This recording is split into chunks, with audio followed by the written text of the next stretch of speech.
Operation सिंदूर के बाद wing commander भूमिका सिंह चर्चा में आई थी। उनको लेकर अब समाजवादी पार्टी के राष्ट्रीय महासचिव और राज्यसभा सांसद रामगोपाल यादव ने विवादित बयान दिया है। रामगोपाल यादव ने भूमिका सिंह को लेकर जाति सूचक शब्दों का इस्तेमाल किया है। इसका वीडियो अब सोशल मीडिया पर तेजी से वायरल हो रहा है।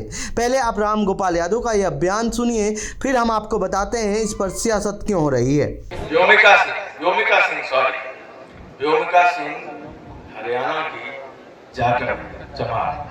समाचार एजेंसी INS के मुताबिक रामगोपाल यादव ने कहा कि पाकिस्तान मान नहीं सकता है। जब सीज फायर हुआ तो सबके दिमाग में यह था कि यह मानेगा ही नहीं पाकिस्तान। अब देखना कि रोजाना आतंकी मारे जा रहे हैं कि नहीं मारे जा रहे हैं। यह सब पाकिस्तान से आ रहे हैं। बस ये लोग तिरंगा यात्रा निकाल रहे हैं। ये तो केवल चुनाव के लिए यह सब करते हैं। सभी पॉलिटिकल पार्टियों को विश्वास में ले लीजिए। ये जो वहाँ पर जो लड़ रहे थे वो क्या BJP के लोग थे? लेफ्टिनेंट कर्नल सोफिया कुरैशी को इनके मंत्री गाली देते हैं।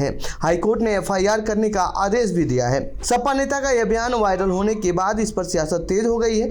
UP CM योगी आदित्यनाथ ने सोशल मीडिया साइट X पर पोस्ट कर कहा है कि सेना की वर्दी को जातिवादी चश्मे से नहीं देखा जाता। भारतीय सेना का हर जवान राष्ट्रीय कर्तव्य निभाता है और वह किसी जाति या धर्म का प्रतिनिधि नहीं होता। समाजवादी पार्टी के राष्ट्रीय महासचिव द्वारा एक बहादुर बेटी को जाति के दायरे में रखने का कृत्य न केवल उनकी पार्टी की संकीर्ण मानसिकता का प्रदर्शन है, बल्कि सेना के शौर्य और देश की अस्मिता का भी घोर अपमान है। यह वही मानसिकता है जो तुष्टीकरण और वोट बैंक की राजनीति के नाम पर देशभक्ति को भी बांटने का दुस्साहस करती है। तो वहीं UP के डिप्टी CM ब्रजेश पाठक ने भी रामगोपाल यादव पर निशाना साधा है। सुनिए उन्होंने क्या कुछ कहा है।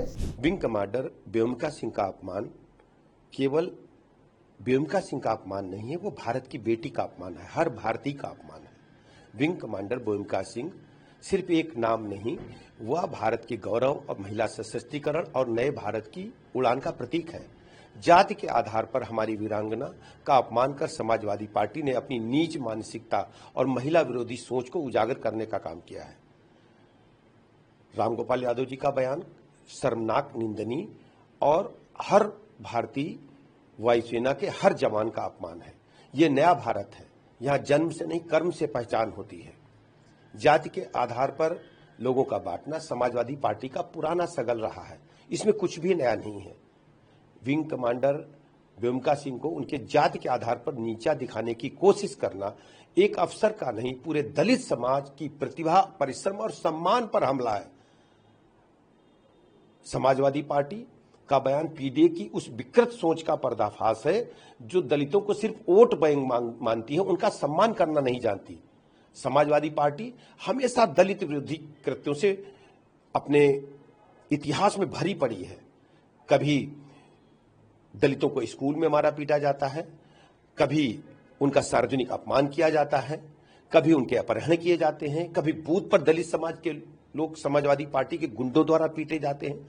अब भारतीय वायुसेना की एक बहन पर हमला पूरी तरह से हम कह सकते हैं ये उनकी निकृष्ट मानसिकता का परिणाम है।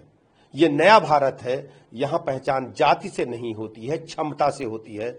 दलितों का अपमान अब हिंदुस्तान कभी स्वीकार नहीं करेगा।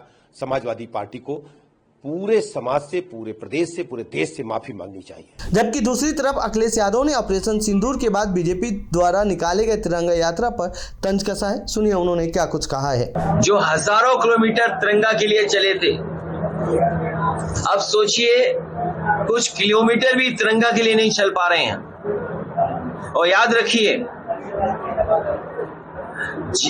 जश्न जीत का होता है, सीज का नहीं। जो लोग हजारों किलोमीटर तिरंगा के लिए कभी चले थे, तिरंगा लेकर के चले थे, आज किलोमीटर नहीं चल पा रहे हैं। और जश्न जीत का होता है, सीज का नहीं। दुनिया में कहीं नहीं देखा होगा आपने कि सीज का जश्न मनाया जा रहा हो। ये भारतीय जनता पार्टी के लोग आखिरकार किसको धोखा देना चाहते हैं? जनता को भ्रमित करना चाहते हैं। लेकिन इस जनता जागरूक है, समझदार है और इस बार इनका सबक सिखाने का काम भी करेंगे। ये जो चूक पर चूना लगाना चाहते हैं, ये जो चूक पर जो इनकी चूक हुई है उस पर चूना लेप करके बचने की जो कोशिश कर रहे हैं, जनता जागरूक है। भारतीय जनता पार्टी के लोग बचने वाले नहीं हैं। इन्हें भरोसा दिलाना चाहिए कि हमारी जनता के लिए हमेशा हमेशा के लिए सीमा सुरक्षित रहेंगी। तो ये थी रामगोपाल यादव के विवादित बयान से जुड़ी हमारी रिपोर्ट। आपको कैसी लगी ये रिपोर्ट कमेंट बॉक्स में लिखें। बाकी देश दुनिया की खबरों के लिए बने रहिए जनसत्ता के साथ। धन्यवाद।